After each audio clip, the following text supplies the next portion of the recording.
Salam brother and sister. Last video we learned Aconex task page. Today we will learn Aconex Model Explorer Part 2.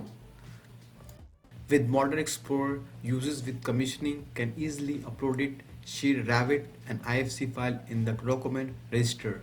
Once uploaded, team can access detailed 360-degree view of entire project in the fingertips, desktop and mobile. Editing but training all and off model state so you can focus what you need it.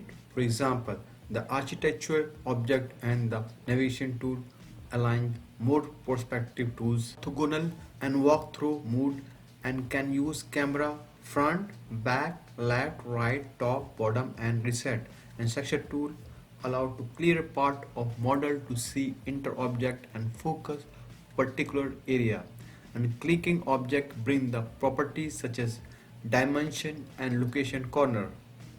You can share model revision to entire team to flash make visual just to the people to need to see it.